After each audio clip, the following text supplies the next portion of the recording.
Que le Seigneur vous bénisse. Que la grâce de Dieu soit avec vous. Je n'ai aucun droit sur la musique. Aucun droit sur la musique. Je bénis la grâce de Dieu pour toi qui m'écoutes ce matin. Je rends grâce à Dieu pour son amour. Je dis grandement merci au Seigneur pour la main glorieuse qui ne cesse d'accomplir dans ta vie. Je viens par ce jour te dire bon début de semaine et que la grâce de l'Éternel soit avec vous et que la main de l'Éternel soit avec vous. Je bénis la grâce de Dieu pour toi qui m'écoutes. Je bénis la grâce de Dieu pour la vie de mon père spirituel, au révérend prophète Samuel Martineteki. Je rends grâce au Seigneur pour l'amour qui ne cesse d'accorder dans son couple. Et je bénis le Seigneur grandement pour la grâce qui ne cesse de nous donner, car sans lui nous ne sommes rien. Bien-aimé dans le Seigneur, ce matin je vais te parler de la guérison divine, et après la guérison divine nous allons prier. La guérison divine. Alors partage le direct, partage le direct. Il y a Dieu dans ta maladie, il y a Dieu dans ce que tu es en train de traverser.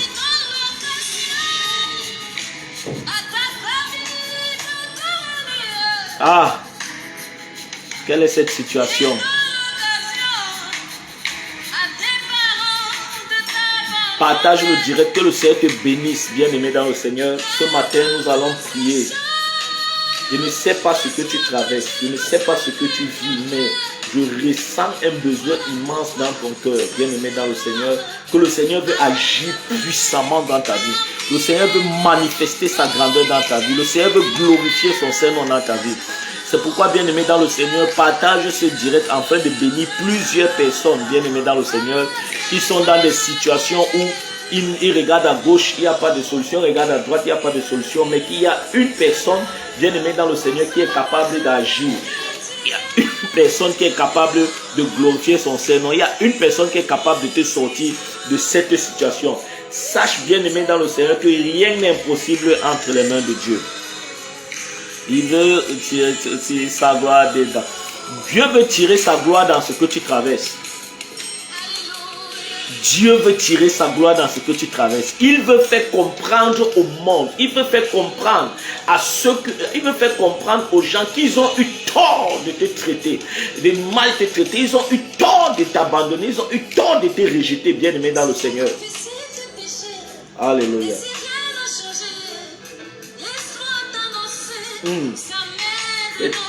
Ah. Aïe, aïe, aïe. Dedans, oh. Il y a Dieu dedans, bien-aimé dans le Seigneur. Quelle qu'en soit la situation, quelles qu'en soient les difficultés, il y a Dieu dans ce que tu traverses. Je n'ai aucun droit sur cette musique, aucun droit, bien-aimé dans le Seigneur. Oh, shalom, shalom, shalom, content de vous revoir, content de vous avoir, content de connaître que vous vous portez bien, bien-aimé dans le Seigneur. Ce matin, bien-aimé, c'est un direct très très fort, très très puissant par la grâce de Dieu. Partage ce direct et donne-nous les cœurs.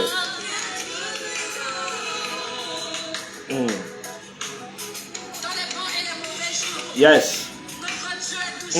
Il est dedans. Que rien ne t'arrache ton sourire. Que rien ne t'arrache ta joie. Que rien n'arrache la paix du cœur. Quelles qu'en soient les situations que tu traverses. Quel qu'en soit ce que tu vis. Quelle qu'en soit l'humiliation, quel qu'en soit le rejet, que rien n'arrache ta joie. Rien n'arrache ta joie.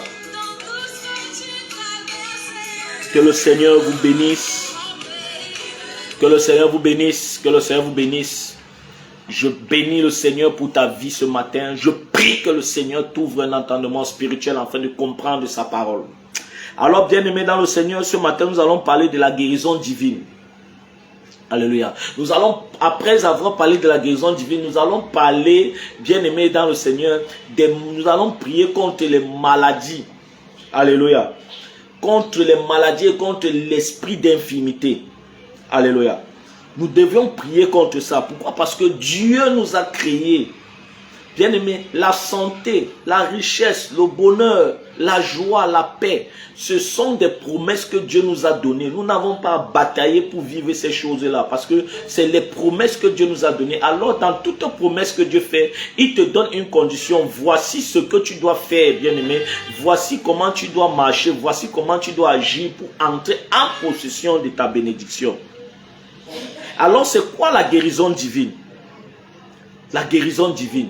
C'est quoi la guérison divine? Alléluia. Si je parle ce matin de la guérison divine, parce que je viens te parler de quelque chose que ni la main, ni la pensée, ni l'intervention d'un homme ne peut agir vu ta situation. C'est ce qu'on appelle une guérison divine, une guérison miraculeuse, où les docteurs ont déclaré que rien de bon ne peut sortir, où les médecins ont dit que toi ce n'est que la mort, où les gens ont dit, on a diagnostiqué, on a vu que tu as cette maladie-là, on a vu que tu souffres de cette chose-là, mais bien aimé dans le Seigneur, il te dit, rentre à la maison, tu attends le dernier jour. C'est ce qu'on appelle la guérison divine, quelque chose, une main surnaturelle, l'Esprit de Dieu vient opérer un miracle dans ta vie. Tout ce que tu reçois qui vient de l'Esprit, c'est une guérison divine. Alléluia. Alors, la guérison divine s'opère par la foi. Alléluia. La guérison divine s'opère par la foi. Si tu n'as pas la foi, tu ne peux pas obtenir la guérison divine. Tu n'as pas la foi, tu ne peux pas obtenir la guérison divine. La guérison divine est considérée comme un héritage de Jésus acquis par sa mort et sa résurrection. En d'autres termes, la guérison divine, la Bible dit, par ses meurtrissures, nous sommes guéris. La guérison divine, bien aimée dans le Seigneur, elle doit être considérée comme un héritage que Dieu donne à ses enfants. Un héritage que Dieu donne à ses enfants. Voilà d'où vient l'importance, bien-aimé dans le Seigneur, de recevoir sa guérison divine. Quand tu es guéri, bien-aimé dans le Seigneur, quand la main de l'Éternel descend sur toi, elle opère, elle enlève tout ce qu'une main physique n'a pas pu faire. La Bible nous fait comprendre, nous allons lire notre Bible dans Acte 10, verset 38. Acte 10, verset 38. Qu'est-ce que la Bible nous dit? La Bible nous dit, vous savez comment, Acte 10, verset 38, Acte 10, verset 38.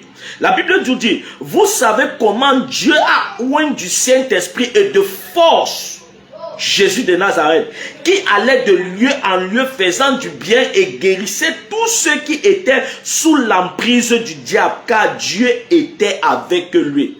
En d'autres termes, toutes les guérisons, tous les miracles que Dieu a fait, c'est parce qu'au préalable, le Père était avec lui, le Saint-Esprit était avec lui, et lui, il opérait sur une grâce divine de son Père. La Bible dit, quand tu vas comprendre à Acte 5, à partir du verset 7, tu vas comprendre que la multitude accourait aussi des villes. Plusieurs personnes venaient vers Jésus pour obtenir la guérison divine. Mais aujourd'hui, c'est devenu un film, c'est devenu des choses qu'on fabrique à l'église. Tu vas voir certaines personnes qui travaillent avec des esprits de python, certaines personnes qui travaillent avec des esprits des eaux. Tu es guéri à l'église, tu viens comme ça, tu es guéri, bien aimé. On arrache les béquilles, on enlève les béquilles, on monte les béquilles comme ça. Mais en réalité, quand tu rentres à la maison, tu te rends compte que tu as toujours la même maladie. Alors quel est ce Dieu qui guérit pour une minute? Je ne crois pas. Quel est ce Dieu qui délivre pour une minute? Je ne crois pas. Alors quand Dieu décide de visiter la vie d'un homme, bien aimé, la maladie, quand elle est quittée, elle est quittée. Combien de personnes vivent l'instant du miracle seulement pour avoir une visibilité, seulement pour être vu dans les réseaux sociaux? Ils soulèvent les béquilles. Nous avons vu tout récemment une femme bien aimée qui a fait le tour des pasteurs. Elle avait une main qu'elle pouvait manier, elle pouvait faire sortir la main, elle pouvait faire rentrer la main. Alors, elle a fait un business avec les pasteurs. Tous les pasteurs qui passaient chez elle, elle passait chez les pasteurs, elle prenait de l'argent chez les pasteurs pour fabriquer des miracles, pour qu'on sente que ce pasteur-là a de la puissance. Nous avons vu cette femme chez plusieurs grands hommes de Dieu. Pourquoi faire cela, bien aimé? Alors qu'il y a des personnes qui ont besoin de la guérison divine. Il y a des personnes qui ont besoin du toucher de Dieu. Et cette femme se permet d'aller embobiner les hommes de Dieu, bien aimés dans le Seigneur, dans son système de mamaille. Et plusieurs sont tombés. Aujourd'hui, les réseaux sociaux sont faits pour dévoiler. Bien aimé, tu peux faire ici au Cameroun. Ne sachant pas qu'il y a quelqu'un qui te suit peut-être aux États-Unis. Tu quittes ici au Cameroun, tu pars aux États-Unis, tu refais la même chose. Tu vas te retrouver exposé. La Bible dit, Jésus allait de lieu en lieu faisant des miracles, opérant des miracles où c'était vraiment waouh.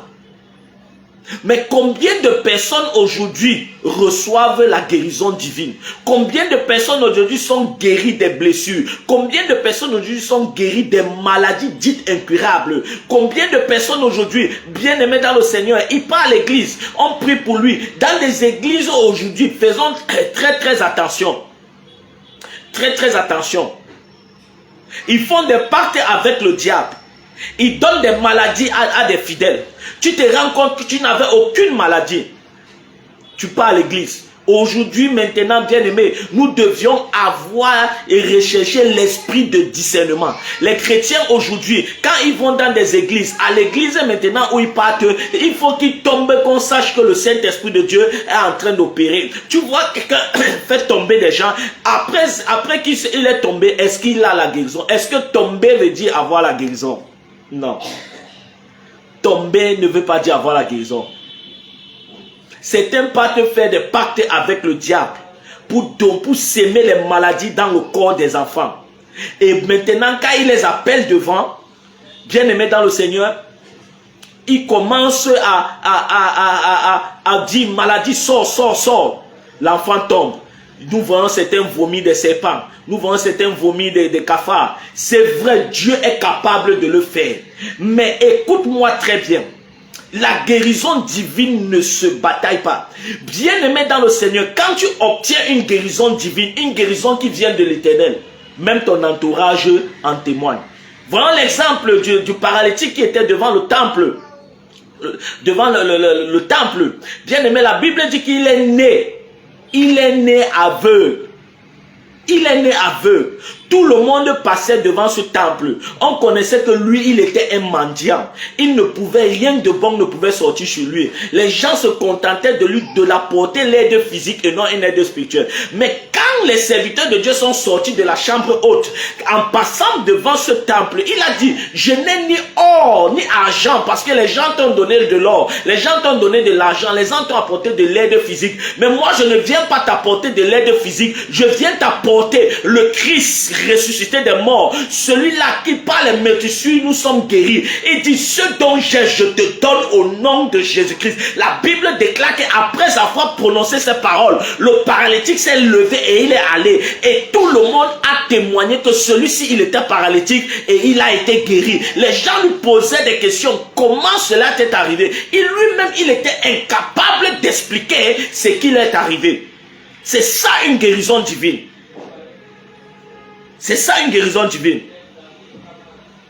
Et nous devions comprendre que la guérison divine est la parfaite volonté de Dieu pour tout chrétien, pour toute personne, pour tout être humain.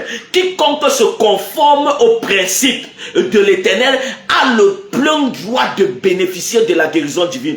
Quiconque marche selon les voies de Dieu a le plein droit de bénéficier, bien aimé dans le Seigneur, de la guérison divine. Pourquoi des personnes aujourd'hui sont à l'église? Leur vie ne change pas. Cette maladie reste pour longtemps dans leur vie. Cette maladie reste pour longtemps dans leur vie. Pourquoi? Parce que bien aimé dans le Seigneur, ils ne veulent pas se conformer. Être à l'église en est une chose. Et se conformer à la parole de Dieu. Quand la conformité à la parole de Dieu n'a pas besoin, bien aimé, que tu fasses 10 ans à l'église. N'a pas besoin, bien aimé, que tu dures à l'église. Mais elle a besoin juste que, bien aimé dans le Seigneur, tu puisses te conformer aux principes et aux normes de la parole de Dieu, afin qu'il y ait déclenchement de la guérison divine.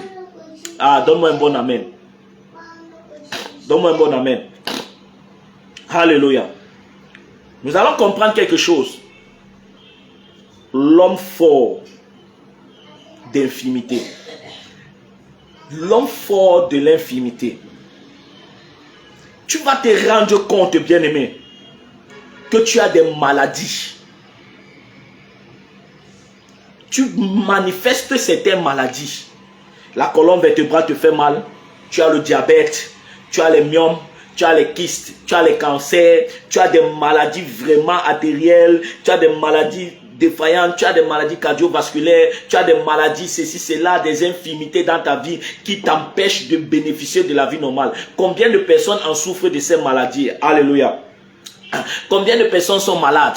Combien de personnes vivent des maladies que le diable les a inculquées? Tu te rends compte, bien-aimé, que tu souffres d'un cancer. Tu souffres réellement du cancer. Ton corps manifeste que tu as le cancer. Ta vie manifeste que tu as une maladie qui a un nom, mais que l'hôpital ne peut pas détecter. Plusieurs personnes vivent cela. Tu te rends compte que, bien-aimé dans le Seigneur, tu as le palu. Selon les médecins, on te voit, on analyse tous les symptômes du palu. Mais quand tu pars à l'hôpital, tu fais les examens de palu, on ne voit pas le palu. Tu as le cancer, tu as les myomes, ton ventre gonfle, ça baisse. Tu as des maladies, ton corps manifeste la maladie. Mais tu te rends compte que quand tu pars à l'hôpital, on ne voit pas la maladie. Il faut te poser des questions. Le scanner, les examens ne voient pas le démon.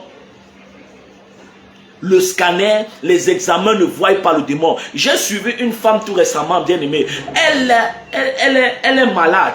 Elle a une maladie. Les médecins, quand elle, dans sa maladie, bien aimée, elle a les symptômes du cancer. Elle a les symptômes, bien aimée, dans le Seigneur, d'une maladie. Elle a les symptômes de l'hépatique. Elle a les symptômes, tu as les symptômes du VIH. Tu as les symptômes, bien aimés, dans le Seigneur, des maladies qui ont un nom. Mais quand tu arrives à l'hôpital, tu fais des examens. Tu arrives à l'hôpital, tu fais des examens, bien aimés, on ne trouve rien. Mais ton corps est en train de souffrir. Tu as besoin de la restauration. Tu as besoin de la guérison divine. La guérison divine. 80% des maladies sont sponsorisées, bien aimées dans le Seigneur, par l'homme fort. Par l'homme fort. La maladie vient à 100% par des démons.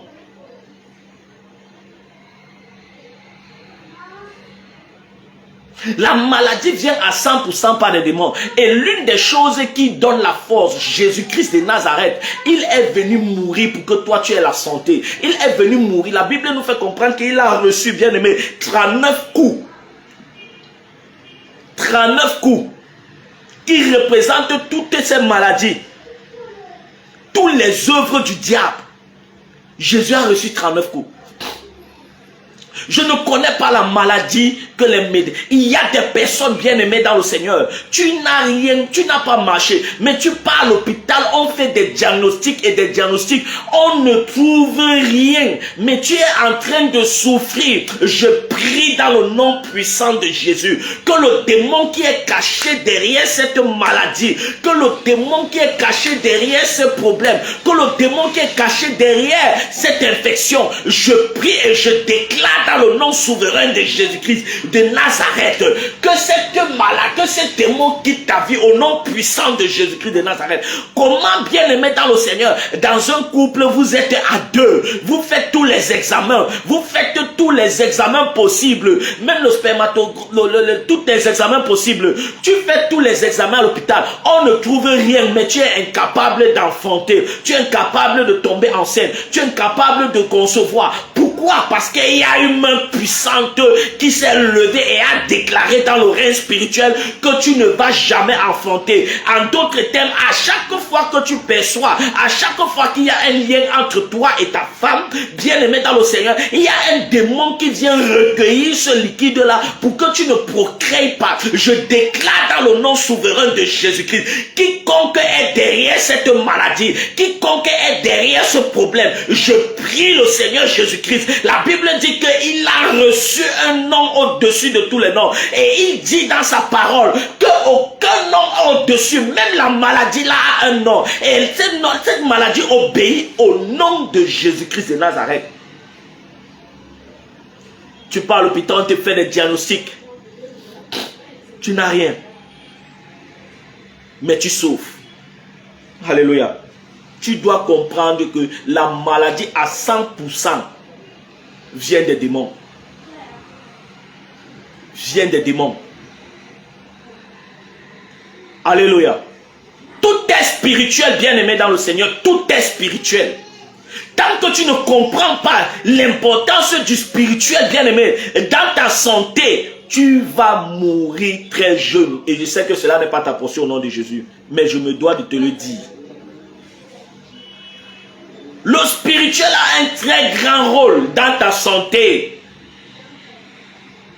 Traite d'abord cette maladie dans le spirituel, après tu pars dans le physique. Le physique est là pour traiter les conséquences qu'a déposé des démons dans ton corps. Parce que le démon peut prendre possession de ton corps. Il vient rester dans ton pancréas. Il vient rester dans tes intestins. Et maintenant qu'il sort, on a besoin que tu ailles à l'hôpital, bien aimé, pour certains cas, pour prendre des médicaments pour que ton intestin revienne à la normale.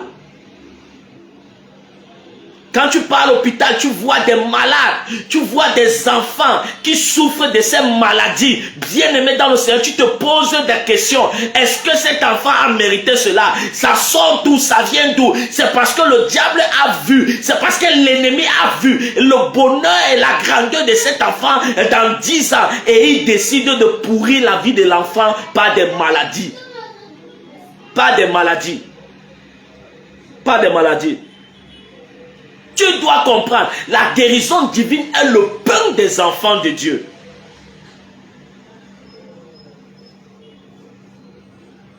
La guérison divine est le pain des enfants de Dieu. Tu ne peux pas prétendre manger le pain divin. Le pain divin, bien aimé dans le Seigneur, et vivre dans le péché. C'est impossible. C'est impossible. Voilà le phénomène qui se passe dans l'église aujourd'hui. Tu sais que tu as un mari de nuit. Et quand tu vois les maris de nuit, les couches de nuit, c'est eux qui sont à l'origine de plusieurs maladies que l'être humain peut avoir. Tu vas voir une femme qui a les couches de nuit. Cette femme-là, bien aimée dans le Seigneur, elle a les règles douloureuses. Cette femme-là, il est difficile pour elle d'enfanter. Cette femme-là, tu vas te rendre compte que cette femme-là a des ballonnements de ventre. Cette femme-là a des maladies. À la longue, tu commences à avoir des maladies que tu ne comprends pas d'où ça vient. Seulement par un rapport. Est-ce que tu sais que la sémence qu'un mari de nuit peut déposer dans ta vie, la sémence qu'un démon peut déposer dans ta vie, bien aimé, peut être la cause même du cancer du col de l'utérus, peut être la cause même du cancer du sein. Je vais vous faire un témoignage. Un jour, bien aimé dans le Seigneur, j'étais en train de dormir, bien aimé. Et pendant que je dormais, mon épouse, bien aimée dans le Seigneur, il y a quelque chose, j'étais en train de dormir. Et le Seigneur me révèle, voilà une femme, bien aimée dans le Seigneur. À ce moment-là, elle allaitait encore le bébé. Voilà une femme, bien aimée dans le Seigneur, dans le rêve. Cette femme-là vient dans le rêve, voulant téter le sein de mon épouse dans le rêve spirituel. Et elle a dormi très bien. Elle a dormi en santé. Elle a dormi, elle n'avait pas de problème. Mais le diable, les démons, les esprits impurs dans le rêve, bien aimé, dans le rêve spirituel, vient pour polluer le lait que l'enfant va téter. Et pendant que je me réveille, je vois une personne, bien aimée, dans le rêve, qui vient pour vouloir téter le sein de ma femme. Et pendant que je suis en train de prier, cette femme est partie. Mais le matin, bien aimé, dans le Seigneur, si nul n'était la grâce de Dieu, on devait se retrouver avec le cancer du sein dans la vie de mon épouse. C'est pour te faire comprendre. Tu dois prier. Ne baisse pas les bras. Combien de personnes, écoutez-moi très bien, combien de personnes ont dormi en santé et se sont réveillées avec des maladies? Combien de personnes bien aimées dans le Seigneur ont dormi? Quelqu'un te jalouse, quelqu'un te voit bien comme ça la main par derrière celui qui est en train de pourrir ta vie. Combien de personnes? Combien de personnes? Combien de personnes bien aimées? La guérison divine a 5 étapes. Pour bénéficier de la guérison divine, première étape, tu as besoin, bien aimé, le manque de pardon. Écoute, pardon. Pour les 5 choses qui font obstacle à la guérison divine, il y a le manque de pardon. Toute personne qui manque de pardon est une personne colérique, est une personne qui ne veut pas l'avancement de sa propre vie. La Bible nous fait comprendre dans Marc 11, verset 24 à verset 10. C'est pourquoi je vous dis, tout ce que vous demandez en priant, croyez que vous l'avez reçu et vous le verrez s'accomplir. Verset 25. Et lorsque vous êtes debout, faisant votre prière, si vous avez quelque chose contre quelqu'un, pardonnez-lui afin que votre Père qui est dans les cieux vous pardonne aussi. Nous entendons constamment des personnes dire que je ne peux pas pardonner. Nous entendons des personnes dire je ne peux pas pardonner. Est-ce que si Dieu refusait de te pardonner aussi, toi aussi tu devais être là? Non. Le deuxième obstacle, bien-aimé, c'est la fausse croyance des doctrines, bien-aimé, mensongères. Des doctrines mensongères. Certaines personnes s'appuient sur quelques passages bibliques pour construire un royaume de mensonges. Non, ça fait obstacle à la guérison divine. La Bible dit dans Jacques 1 verset 13, la Bible nous dit quoi? Que personne lorsqu'il est tenté ne dise c'est Dieu qui me tente, car Dieu ne peut être tenté par le mal et il ne tente lui-même personne. Il ne tente personne.